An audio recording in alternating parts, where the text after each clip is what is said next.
Hello friends, welcome back. कैसे हैं आप सब? आई होप अच्छे होंगे। तो भाई सबसे पहले तो आप सभी को गुरु नानक देव जयंती यानी कि गुरु पर्व की हार्दिक शुभकामनाएं। और हमारे हिमाचल में इसे कार्तिक पूर्णिमासी और पंचभिकमी पुण्य के नाम से भी जाना जाता है।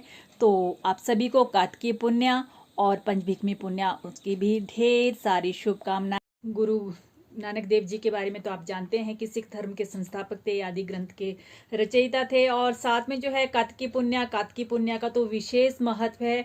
सारे साल की जितनी भी पुण्य है उनमें सर्वश्रेष्ठ मानी जाती है कार्तिकी पुण्य। तो इस दिन जो है दान पुण्य करने का विशेष महत्व है।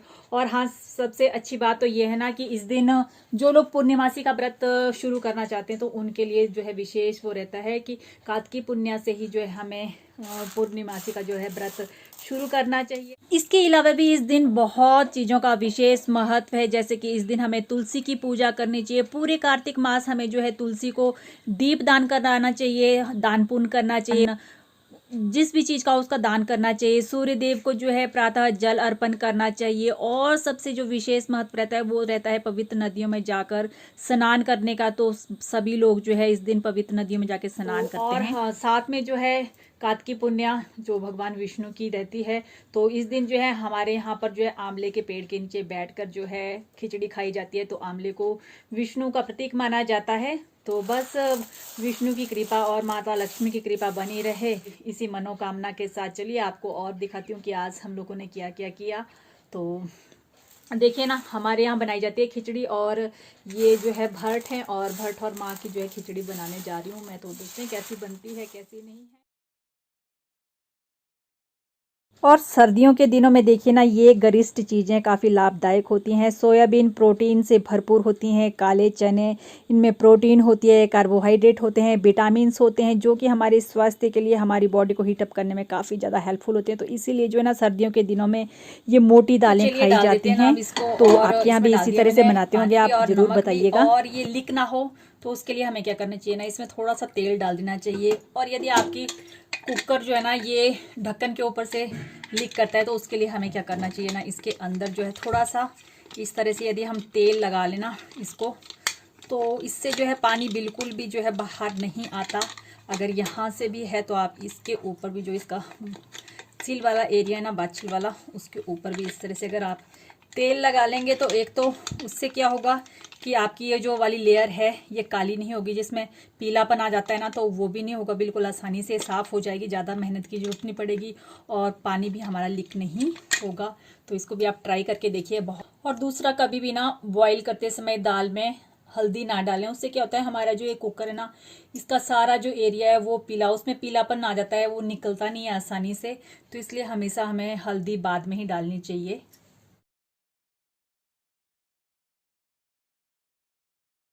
तो चलिए कर लेते हैं दाल को हाफ बॉईल। फुल बॉईल नहीं करनी है, हाफ बॉईल ही करनी है। तो गैस पर चढ़ा दिया था मैंने कुकर।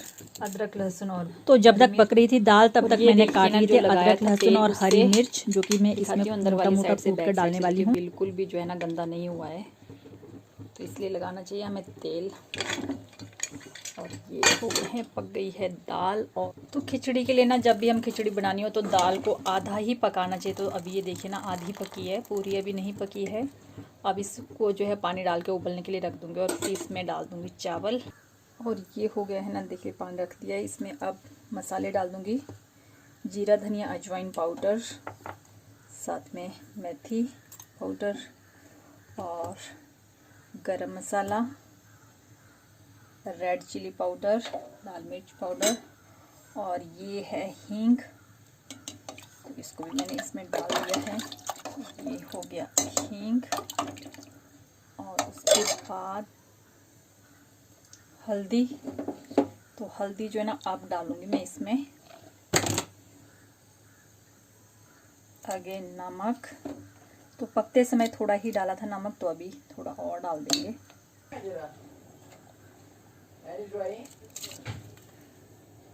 और भैया अब सबसे लास्ट में जो है ना इसमें डालूंगी जो मैंने लहसुन अदरक और हरी मिर्च जो पीस कर रखे थे, मोटे मोटे कूट कर रखे थे, वो भी मैंने इसमें डाल दिया था। और अब सबको जो है अच्छी तरह से मिक्सअप कर लूंगी और उबलने के लिए रख दूंगी, जब तक अच्छा खासा पानी उबल ना जाए। उबल चुकी है, नहीं डालूंगी, उसके बाद डालूंगी पानी।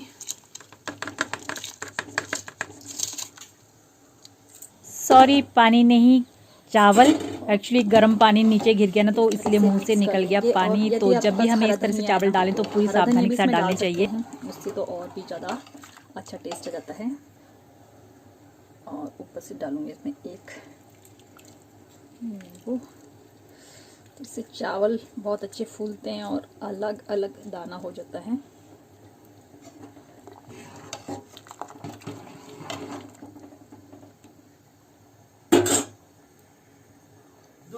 ठीक है, ले आया।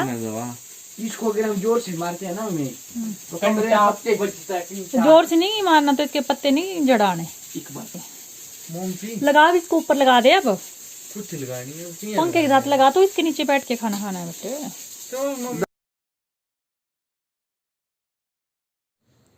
इसको ले ले, इसको दे दे।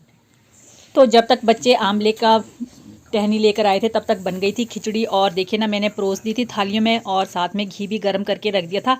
जितना आज के दिन घी खा सकता है कोई उतना खा सकते हैं। और देखिए, थालियां परोसने के बाद बच्चे लग गए थे भोजन मंत्र करने। आमले के पेड़ के नीचे ही है। कौन लगा, हाथ लगा भला, कहाँ है तेरा आमले का? मैं नहीं, उसके नीचे भाई मेरे थाली में पत्ता गिरता है। कोई नहीं, सुमत ला ऊपर से पत्ते गिरेंगे। हाँ, सिक्का ले आए जे, एक मिनट मुंह देखने सिक्का पाऊंगा। ले ले ले तो खाली बिड़ी नहीं सुआरा।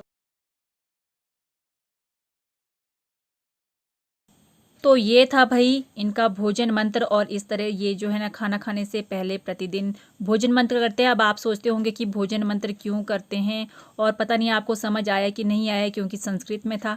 तो भाई चलिए आपको बताती हूँ कि भोजन मंत्र क्यों किया जाता है। भोजन मंत्र इसलिए किया जाता है कि भोजन मंत्र करने से भोजन प्रसाद स्वरूप बन जाता है, और प्रसाद से हमारी आत्मिक और शारीरिक शुद्धि होती है। तो इसलिए जो है हम लोग भोजन मंत्र करते हैं। तो आप भी कीजिएगा आज से। लगाइए हम लोगों ने, तो आज के दिन ऐसी रिवाज है हमारे, ऐसी परंपरा है कि आंवले के पेड़ के नीचे बैठ के जो है खिचड़ी खानी चाहिए। और ये देखिए ना, निशु और निजू ये लग गए हैं खिचड़ी खाने में।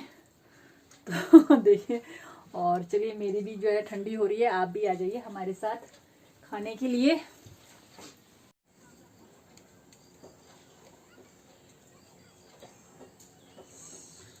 तो देखिए ना, जब हम खाना खा रहे थे तो घर के पीछे कितने सारे बंदर जो है उछल कूद कर रहे थे। तो ऋषि ने ना इन सारों को कैप्चर कर लिया था, ताकि आपको दिखा सके कि हमारे आसपास जो है कितने सारे बंदर रहते हैं जो कि उछल कूद करते रहते हैं।